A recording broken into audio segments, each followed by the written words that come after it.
பைத்தியம், பீட, வழங்காத முண்டம், எரும மாடுன்னு வாய்க்கு வந்தபடி திட்டினாதான் அடங்குவியா? நீங்க என்ன வேணாலும் திட்டிக்கங்க, ஆனா நான் சொல்றத கொஞ்சம் கேளுங்க அத்தை. நீ சொல்றது நான் எதுக்கடி கேட்கணும்? அத்தை, நான் சொல்றத கொஞ்சம் புரிஞ்சுக்கோங்க. என்னையும் அவரையும் சுத்தி ஏதோ ஒரு தப்பு நடந்துட்டு இருக்கு. உங்களை வச்சு கேம் ஆடிட்டு இருக்காங்க.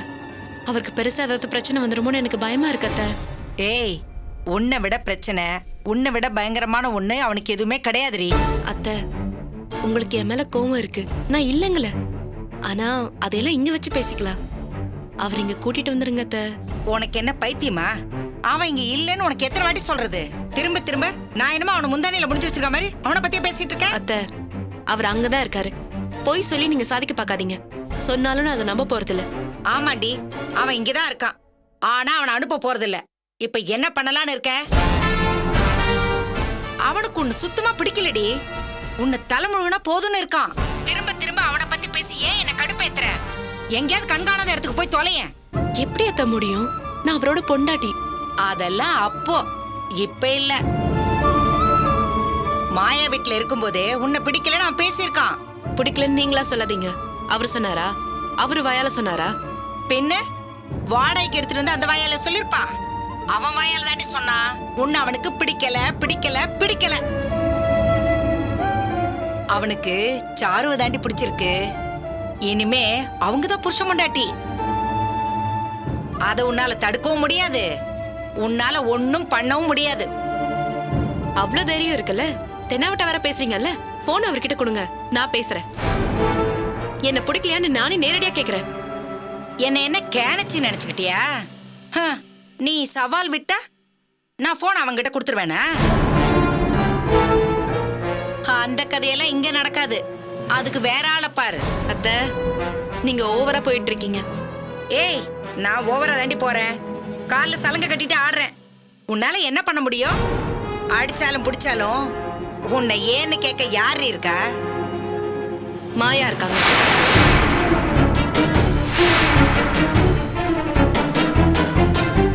ஏய் துளசி, எனக்கு ஒரு பிரச்சனைனா அவங்க வருவாங்க, கண்டிப்பா வருவாங்க. உங்களை துவம்சம் பண்ணிடுவாங்க. அவங்க யாருன்னு தெரியும்ல? மினிஸ்டரோட வைஃப். ஒரே ஒரு போன் பண்ணா போதும், சட்டவிரோதமா கல்யாணம் பண்ண பாக்குறீங்கன்னு பிடிச்சு உள்ள போட்டுருவாங்க.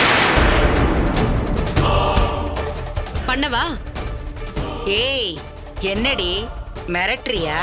ஆமாத்த, உங்களுக்கு ஒரு சான்ஸ் கிடைச்சிருக்குன்னு என் வாழ்க்கைய அழிக்க பாக்குறீங்கல்ல. எனக்கு ஒரு சான்ஸ் கிடைச்சா உங்களை உள்ள வைக்கவும் தயங்க மாட்டேன்.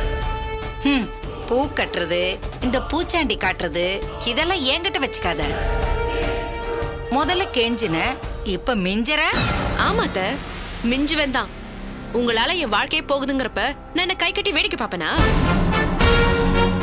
இங்க பாருங்க, இவ்வளவு நாள் தான் நான் பொறுமையா இருந்தேன். இதுக்கு மேல என் பிரச்சனை பண்ணிட்டு இருந்தீங்க, மாயாவை நான் நிச்சயமா கூப்பிடுவேன். கூப்பிடு, கூப்பிடு அவளை. நீ எப்ப கூப்பிடுவேன்னு உனக்காக தான் அவ காத்துட்டு இருக்காளா? அவளுக்கு அங்க எத்தனையோ வேலை இருக்கு. அதை எல்லாத்தையும் விட்டுட்டு நீ போன் பண்ண உடனே உனக்காக வந்துருவாளா மும்பைல இருந்து? அதெல்லாம் நீ கனவுல கூட நினைக்காத. கூப்பிட்டா வரமாட்டாங்க, நமக்கு ஒண்ணும் ஆகாதுன்னு நீங்க கனவெல்லாம் காணாதீங்க. நான் சொன்ன மாயா நிச்சயமா வருவாங்க. உங்களை உண்டு இல்லைன்னு பண்ணுவாங்க. ஏன்னா அவங்க எனக்கு சிஸ்டர் மாதிரி.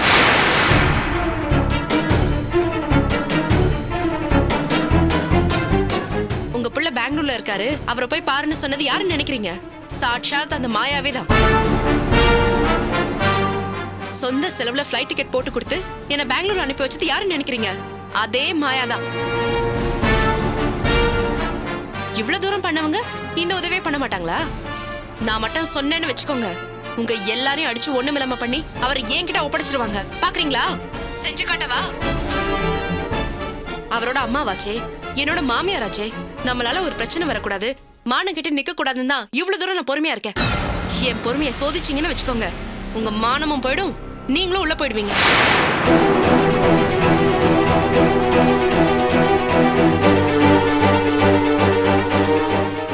என்ன பேச்சே காணும்? சாருதான் உங்க மருமகளா? அப்படிதான் எழுதி வச்சிருக்காங்களா? அதனாலதான் அவளை தூக்கி வச்சு ஆடுறீங்களோ? இங்க பாருங்க, என்னைக்கு இருந்தாலும் நான் தான் உங்க மருமக. கடைசி காலத்துல நான் தான் உங்களை பாத்துக்கணும். உங்களுக்கு பால் ஊத்தி பரலோகத்துல சேர்த்து அடக்கம் பண்ண வேண்டியவளும் நான் தான். அத மனசுல வச்சுக்கிட்டு எதுவா இருந்தாலும் பண்ணுங்க.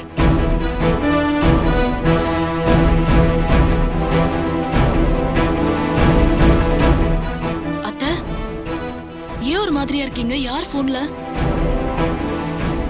துளசி.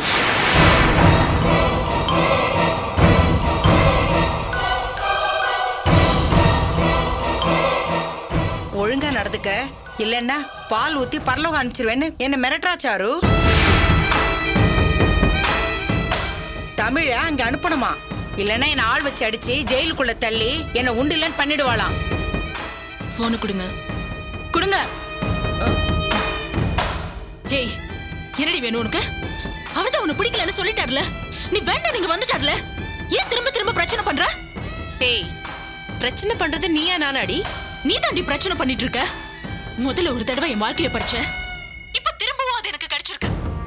மறுபடியும் அதை கெடுக்கணும்னு நினைக்கிறியடி? வேண்டாம் துளசி, இனிமே என் வாழ்க்கையில நீ தலையிடாத. மீறி தலையிட்ட என்னடி பண்ணுவ? உன்னால என்ன பண்ண முடியும்? பண்பாடு, கலாச்சாரம், கௌரவம்னு எதையும் பார்க்காம அடுத்த ஒரு புருஷனை கட்டிக்கணும்னு நினைக்கிறியே? நீ எல்லாம் பேசவே கூடாது.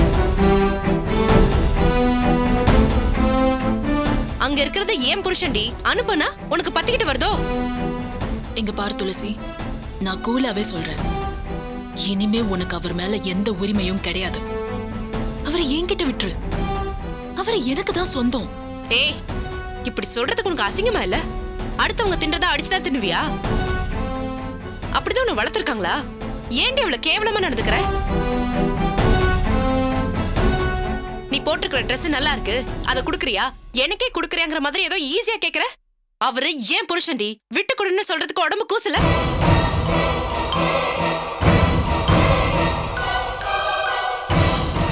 ஆனா உன்னை சொல்லி தப்பு இல்லடி, உனக்கு உடம்பு கூசாது. ஏன்னா நீதான் பைத்தியமா இருக்கியே.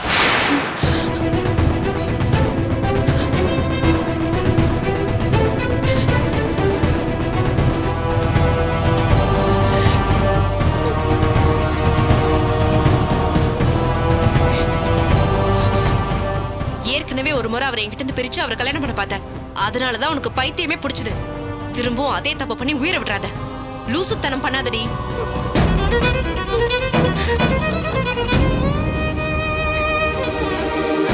இப்ப கூட உன்னை நினைச்ச பாவமா தான் இருக்கு.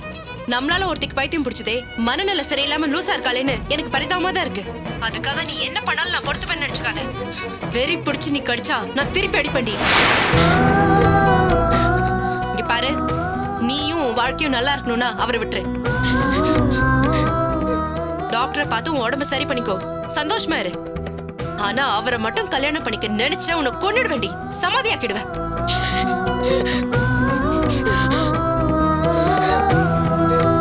சாரு, சாரு, என்னம்மா, என்ன சொல்றா அவ?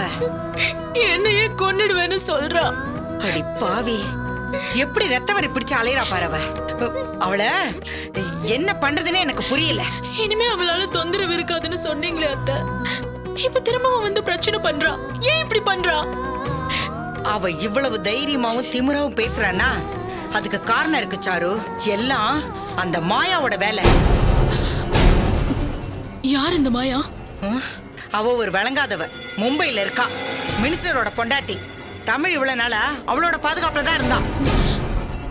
மாயா ஏன் துளசிக்கு சப்போர்ட் பண்ணணும்? தெரியலையே சாரு. தமிழ் இங்கதான் இருக்கான்னு சொல்லி அவளுக்கு ஃப்ளைட் டிக்கெட் போட்டு துளசிய அவதான் அனுப்பிச்சு வச்சிருக்கா. மும்பையில இருக்கிறவ அவ வேலையை பார்த்துட்டு போக வேண்டியதானே. எதுக்குதான் இப்படி பண்றாளோ தெரியலையே. எனக்கு மாயா கிட்ட பேசணும். எதுக்கு சாரு? நான் பேசணும். போனை போடுங்க. சாரு, எனக்கும் அவளை ஒரு பிடி பிடிக்கணும்னு தான் இருக்கு. நீ போய் முகம் கழுவிட்டு வா. போனை போட்டு 2 பேரும் அவளை நாக்க பிடிக்கிற மாதிரி பேசுவோம். போ, முகம் கழுவிட்டு வா.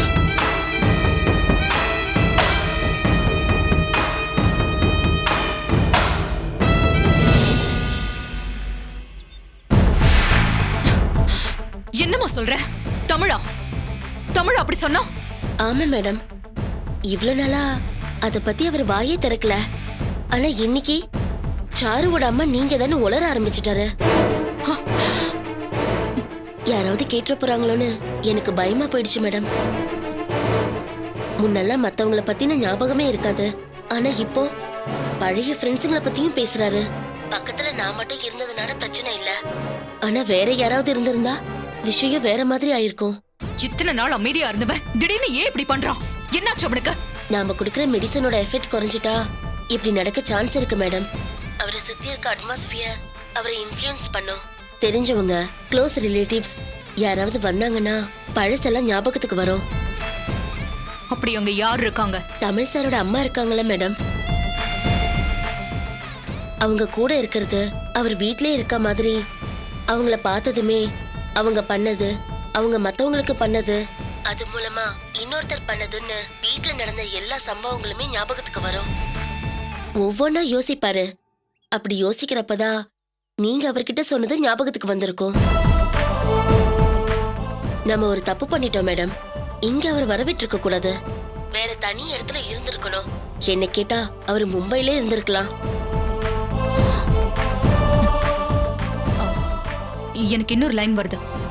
அநேகமா அது சாரு வீட்ல இருந்தான்னு நினைக்கிறேன். நான் உனக்கு அப்புறமா கால் பண்றேன். Okay madam. ஹலோ. ஹலோ, மாயாவா? ஆமா. நான் தமிழோட அம்மா பேசுறேன். சொல்லுங்கம்மா, எப்படி இருக்கீங்க? நானும் என் பிள்ளைய நல்லா இருக்கணும்னு நினைக்கிறேன். ஆனா நீங்க விட மாட்டீங்க போல இருக்கே. என்னாச்சுமா? நான் என்ன பண்ணேன்? நீங்க என்ன பண்ணீங்களா? நான் நேர்ல வந்தப்ப நீங்க என்ன சொன்னீங்க?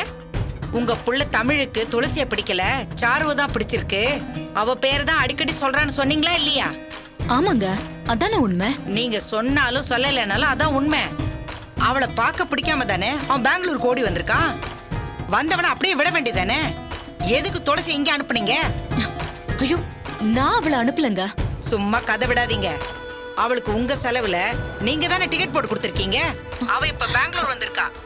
எங்கடி என் புருஷன் அவனை அனுப்பி வைன்னு ஒத்த கால்ல நிக்கிறா. இதுக்காக நீங்க அவளை அனுப்பி வச்சீங்களா? இல்லம்மா, அவளதான் ஹெல்ப் பண்ணுங்கன்னு கேட்டா, அதனாலதான். ஓஹோ, உதவின்னு கேட்டா நீங்க எது வேணாலும் பண்ணுவீங்களா? இத பாருங்க, தமிழை எங்க கிட்ட அனுப்பிச்சதோட உங்க வேலை முடிஞ்சு போச்சு. அவனை யார் பார்க்கணும் யார் பார்க்க கூடாதுன்னு முடிவு பண்ண வேண்டியது நாங்க. அதுல நீங்க தலையிடாதீங்க. சாரி, நான் நீங்க இவ்ளோ கோவப்படுவீங்கன்னு எதிர்பார்க்கல. கோமாவா? எனக்கு அப்படியே பத்திக்கிட்டு ஆத்திரமா வருது. எங்களுக்கும் அவளுக்கும் நடுவுல பிரச்சனையை இழுத்து விடதான் நீங்க இப்படி பண்ணிருக்கீங்கன்னு எனக்கு சந்தேகமா இருக்கு. சச்சா, அப்படிலாம் ஒண்ணும் இல்லம்மா. என்ன இல்ல, தமிழ் இங்கதான் இருக்காங்கிற விஷயம் நீங்க சொல்லிதான் அவளுக்கு தெரிஞ்சிருக்கணும். ஆனா நிதிஷோட அப்பா தான் சொன்னார்னு அவ கதை விடுறா. அவகிட்ட இந்த விஷயத்தை ஏன் சொன்னீங்க? அம்மா, தப்பா எடுத்துக்காதீங்க. என்ன இருந்தாலும் துளசி தமிழோட வைஃப். அவரை எங்கன்னு கேக்குறப்போ உண்மையை மறைக்க முடியாது. ஆனா சொன்னது நான் இல்லங்க. அடேங்க அப்பா, நீங்க உண்மையதான் பேசுவீங்களா? எங்க கிட்ட தமிழ் தப்பிச்சு போயிட்டான்னு கூச்சமே இல்லாம போய் சொல்லல. அதே மாதிரி அவகிட்ட சொல்ல வேண்டியதானே? உண்மையை சொன்னது மட்டும் இல்லாம உங்க சொந்த செலவுல டிக்கெட் போட்டு வேற அனுப்பி வச்சிருக்கீங்க. ஏன் அப்படி பண்ணீங்க? சாரு அவளும் தமிழுக்காக அடிச்சுக்கணும், அதை நீங்க வேடிக்கை பார்க்கணும். அதானே உங்க ஆசை? ஹலோ ஹலோ, ஏமா பேச மாட்டேங்கிறீங்க? ஏதா பேசுங்க. அத்தை, போனை என்கிட்ட கொடுங்க. இந்தாம்மா, என் மருமக சாரு பேசுறா, அவகிட்ட பேசுங்க. ஹலோமா, லைன்ல இருக்கீங்களா?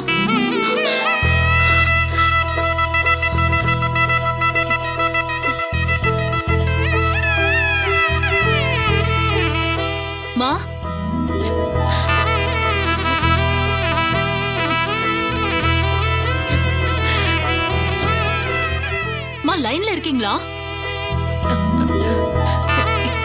என்ன சொன்ன? லைன்ல இருக்கீங்களான்னு கேட்டேன்.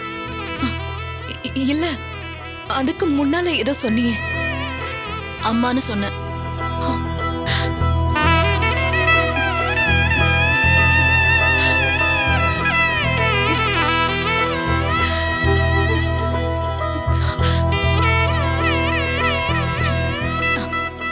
இங்க பாருங்க, நான் உங்களை முன்ன பின்ன பார்த்தது கிடையாது. உங்க பேரை கூட நான் கேள்விப்பட்டது கிடையாது. அப்படி இருக்கிறப்போ நீங்க ஏன் என் வாழ்க்கையோட இப்படி விளையாடுறீங்க?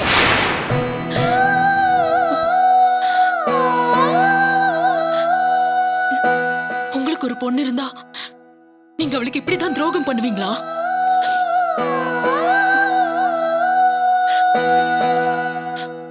உங்க பொண்ணு நல்லா இருக்கணும்னு நீங்க நினைக்க மாட்டீங்க? நானும் உங்க பொண்ணு மாதிரி தானே. அப்படி இருக்கும்போது நீங்க ஏன் என் வாழ்க்கையை அழிக்கணும்னு நினைக்கிறீங்க? சாரு, நான் இதையெல்லாம் பண்றதே நீ நல்லா இருக்கணும் தாண்டா. நீங்க இதெல்லாம் தெரிஞ்சு பண்றீங்களா, தெரியாம பண்றீங்களா? எனக்கு தெரியல. ஆனா நீங்க எனக்கு பண்றது ரொம்ப பெரிய அநியாயம்.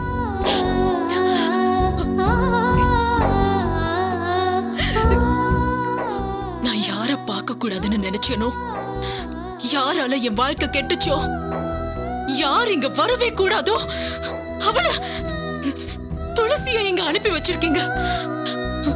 அதனால உங்களுக்கு என்னங்க லாபம்?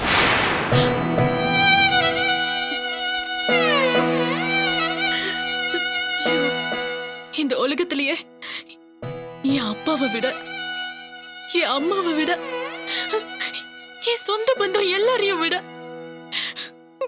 நான் அதிகமா நேசிக்கிறது அவர்தான். அவர் இல்லைன்னா எனக்கு இந்த வாழ்க்கையே இல்ல. ஆனா அதுக்கு போட்டியா அவரை என்கிட்ட இருந்து பிரிச்சு கூட்டிட்டு போகணுங்கிறதுக்காகவே நீங்க துளசியை இங்க அனுப்பி வச்சிருக்கீங்க. இது உங்களுக்கே நியாயமா இருக்கா?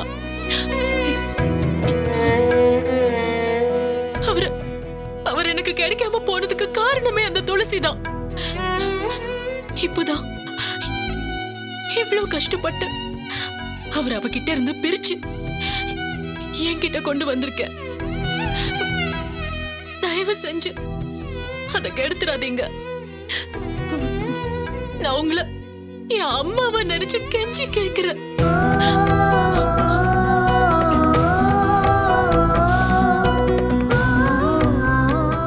தயவு செஞ்சு என்னையும் என் புருஷனையும் நிம்மதியா வாழ விடுங்க. துளசிக்கு எந்த ஹெல்ப்பும் பண்ணாதீங்க. நான் சொன்னதையும் மீறி நீங்க துளசிக்கு ஏதாவது ஹெல்ப் பண்ணி அவ இங்க வந்து அவரை என்கிட்ட இருந்து கூட்டிட்டு போனானா, சத்தியமா நான் சொல்றேன், அடுத்த நிமிஷமே நான் செத்துருவேன். சாரு, நான் வாழறதா சாகிறதாங்கிறது இனிமே உங்க கையில தான் இருக்கு. தயவு செஞ்சு என் விஷயத்திலையும் என் புருஷன் விஷயத்திலையும் இனிமே நீங்க தலையிடாதீங்க பிளீஸ்.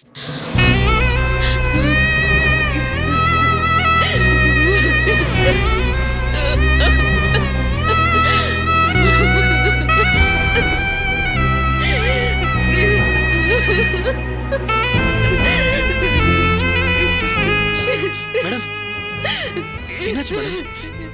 ஏன் அழறீங்க? ப்ளீஸ் மேடம், என்னாச்சுன்னு சொல்லுங்க. ஏதாவது பிரச்சனையா? என் பொண்ணு சாரு என்ன திட்டுறா சத்யா, கண்டபடி திட்டுறா. நான் அவ வாழ்க்கையை அழிக்க பாக்குறேன் மோசமா திட்டுறா.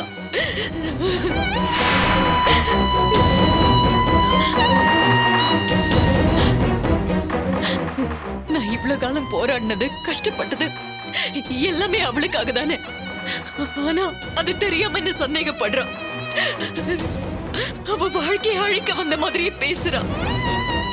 மேடம் ப்ளீஸ் கொஞ்ச நாள் பொறுத்துக்கோங்க. தமிழுக்கும் சாருக்கும் கல்யாணம் பண்ணி வச்சுட்டா அவங்க உங்களை கண்டிப்பா புரிஞ்சுக்குவாங்க. இல்ல சத்யா, இதுக்கு மேலேயே எல்லாம் தானா நடக்கும்னு என்னால காத்துட்டு இருக்க முடியாது. தமிழையும் என் பொண்ணையும் சேர்த்து வைக்கணும். அது உடனடியா நடக்கணும். மேடம், உடனே என்ன எப்படி நடக்கும்? அதுக்கு ஒரு பிளான் வச்சிருக்கேன் சத்யா.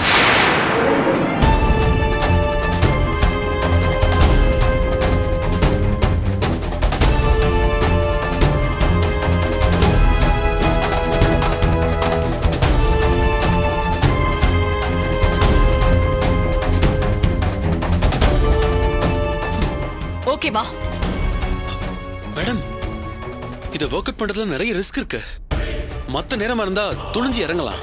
ஆனா சார் இப்போதைக்கு துளசி விஷயத்துல இன்வால்வ் ஆகாதீங்கன்னு சொல்லிருக்காரு. ஆனா வேற வழி இல்ல சத்யா. அவர் பேச்ச மீறி இதை நம்ம பண்ணிதான் ஆகணும். இல்லனா தமிழ் கிடைக்க மாட்டாரோங்கிற விரக்தியில என் பொண்ணு செத்தாலும் செத்துருவா. என்னால இப்ப சார் கிட்ட ஹெல்ப் கேட்க முடியாது. அவரே பிரச்சனையில இருக்காரு. எனக்கு நீங்க தான் சத்யா ஹெல்ப் பண்ணணும். நான் உங்களை தான் நம்புறேன். ப்ளீஸ் சத்யா ஹெல்ப் பண்ணுங்க. ஐயோ மேடம், ஏன் இப்படி பண்றீங்க? நான் சாருக்காக தான் பாக்குறேன். இல்லனா யோசிக்கவே மாட்டேன். அவர்கிட்ட நான் பேசிக்கிறேன் சத்யா. எல்லாம் நல்லபடியா முடிஞ்சா அவர் ஒண்ணும் சொல்ல மாட்டாரு.